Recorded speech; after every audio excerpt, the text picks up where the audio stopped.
Today we are going to take a look at how to fill the DV lottery form, also known as the American lottery form, and this is coming up.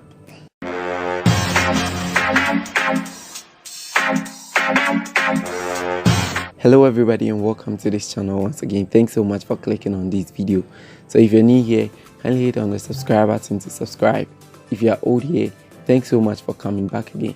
So the American lottery has been open, the DV lottery of course, and today I'm going to show you how to fill the forms and submit it online. First of all, you go to their official website.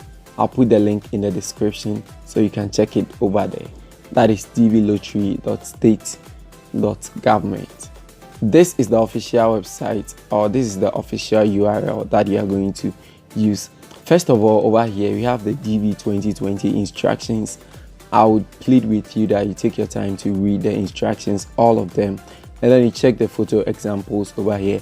I have downloaded the PDF, so I'll put that also in the description if you want to read the PDF. Now, if you registered for 2019 DV lottery, here this is how you check your results. So you can come to check status over here, and then if you are registering for 2020, this is where you come. So you come to the begin entry. Mind you, you can do this yourself. You don't need any third person to do this for you because the forms is very easy to fill.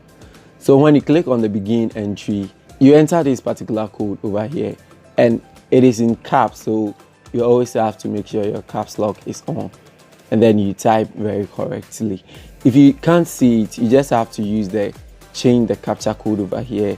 If you click on it, it is going to give you another set of code, and then you click on submit when you are done. Now this is the form that you are going to fill. Mind you, you can fill in caps lock or you can fill anyhow you want it, because it is just going to give you the standard size that you can fill with. So first you're going to input your name, that is all your names, if you have a middle name or any of them. So I'm going to use a different name at all because I've already filled mine. So first I'm going to enter the last name, that is Boateng, and then you come over here and you enter your first name, that is, this is what I'm using for today. If you have a middle name, you are going to input it over here, but then if you don't have, you're just going to take no middle name, that is it. All right, so here in this case we have no middle name, so let's take over here, and then you go ahead and pick your gender. I think that is self-explanatory.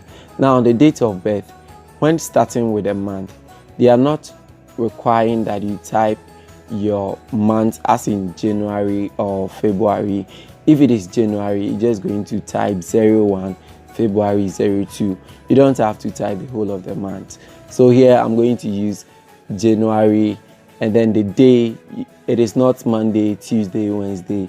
You're just going to input the number also. So let's say 20th, 30th, so I'm going to use 20th for this one, and that is 20. And then the year you type in figures also, that is numbers. So I'm going to use 1996 for this particular person. Now you move ahead to the city where you were born. Most people actually don't know where they were born. So if you don't know where you were born, you just take the birth city unknown. But for this particular tutorial, we're going to use Kumasi for the person. That is the city where you were born. Okay, so we move ahead. Now to the country where you were born. It is different from the country you are living in now. So you choose the country where you were born. And in this case, we are going to use Ghana.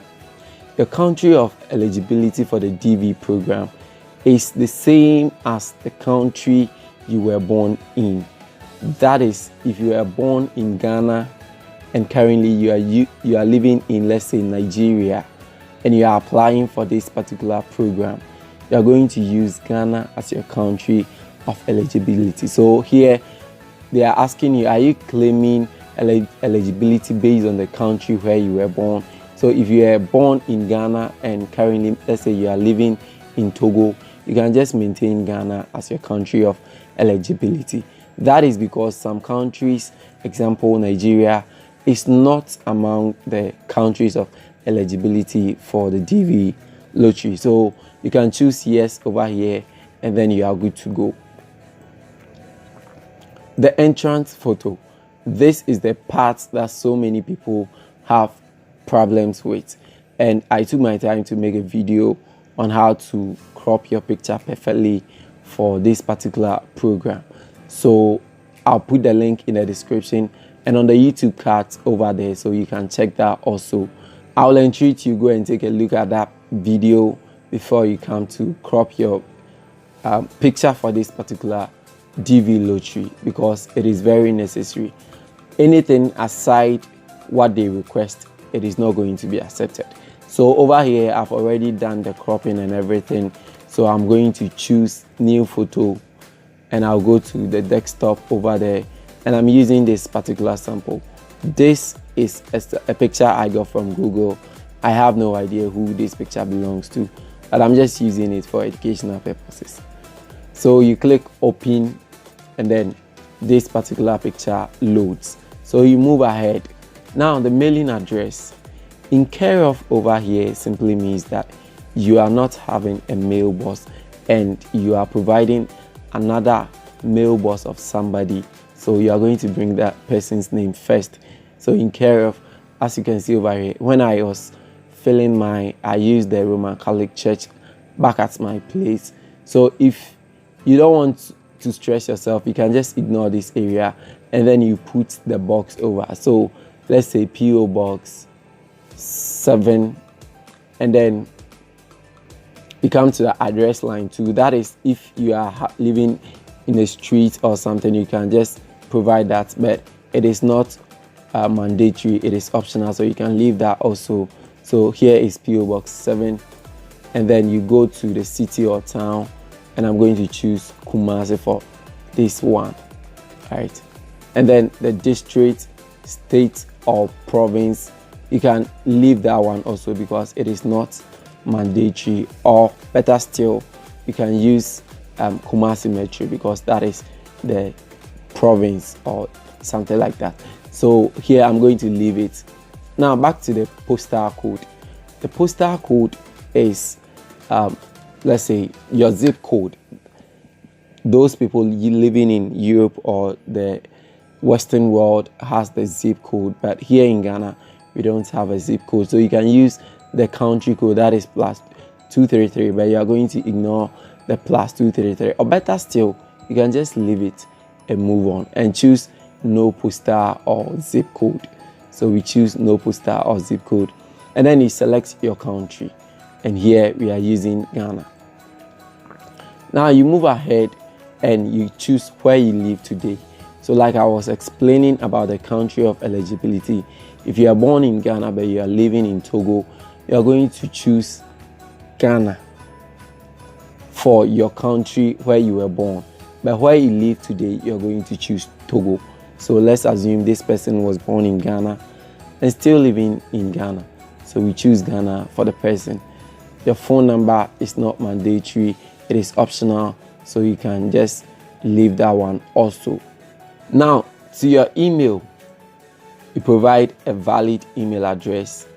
In this case I'm going to provide any email at all because this is not something, so let's say kinsleyboatin@gmail.com, and then you confirm your email address.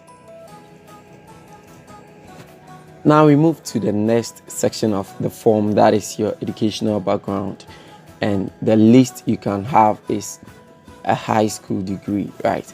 And if you don't have a high school degree, you should have at least 2 years of working experience before you can apply for this DV lottery.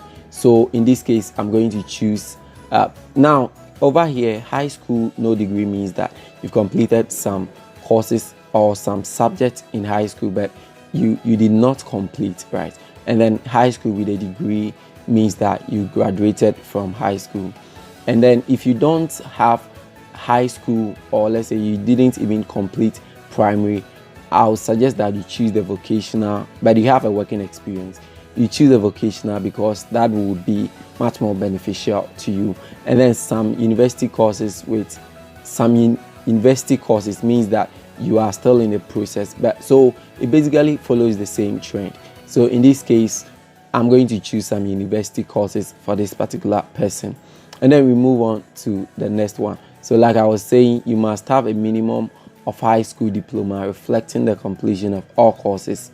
That is a must that you should have before you can apply for this program. Now we move on to the next one. What is your current marital status? Over here, unmarried, married, and my spouse is not a citizen or US permanent, and then married and my spouse is a US citizen. So you just have to determine your marital status. In this case, you're going to use unmarried for this particular person. Now, if you are married, you are going to need to provide your spouse information over here. So assuming we choose married and my spouse is not a US citizen, you're going to choose that one, but you're going to provide every detail about your spouse, whether the male or the female. You're going to provide every detail about them. And then over here is number of children. So since we chose unmarried, definitely we're going to have a 0 children, so we put 0 over there. But then if you are married and you have children, or if you're not married but you have children, you're just going to put in the number of children that you have over here. Now, children might include biological children, legally adopted, and stepchildren, so you have to consider all those facts, and these particular infos are very, very much needed. You have to read them to make sure that you understand clearly before putting in any figure. So I beg, or I'll plead with you that you take your time to put in this information. Okay, so at this point you can just go over again and then you check if you left anything. And then I forgot that I left the country, state, or province of where you were born, or let's say the mailing address. Anything that you left in over here, that is the district or country or province or state, you can just add it. At this point, I'm going to take a different picture because I got to realize that the picture that we chose earlier does not have a white background. You see this one and then this one. So I'm going to choose the picture that I just edited with a white background, and then I'll upload that. So when everything is done, you can just go through the whole information again, or the form again, and then you click on continue over here. All right, so this is what you're going to have if you entered everything correctly. This is what you're going to have. So it will be just like a summary of all the information that you entered. This is an assumed let's say form filling, so everything doesn't have to be correct. But then if you are filling yours, you just have to take time and make sure that everything is well entered, and all the name, your name, spelling, everything, the date of birth, everything is filled, and you are going to have this particular summary. Now if you click on submit over here, you're going to have a particular page, but I don't want to submit this as it is just going to feed the database, or it is just going to send like a form that you're not going to use. So I'm going to show you a form of what I got. Now if you click on submit, you're going to receive a particular information, and I'll be displaying that on your screen right now. This is the form that you are going to actually have. It has a particular code on it. Please make sure you copy that particular code, or you print it out and keep it at a very safe place, because that is what you're going to use to go and take your visa, or in case you win, that is what you're going to use to check your status. And this is how it looks like. I'm just covering my picture over my code over there because it is very much important over there. So that is what you're going to have, and that is basically the steps you go through in filling all the forms. Please let me know in the comment section if you are having problems or anything, and then don't forget to like and subscribe to this channel if this was quite helpful to you. Thank you so much for watching this video, and I'll get back to you with another one. It's Innocent here. Bye.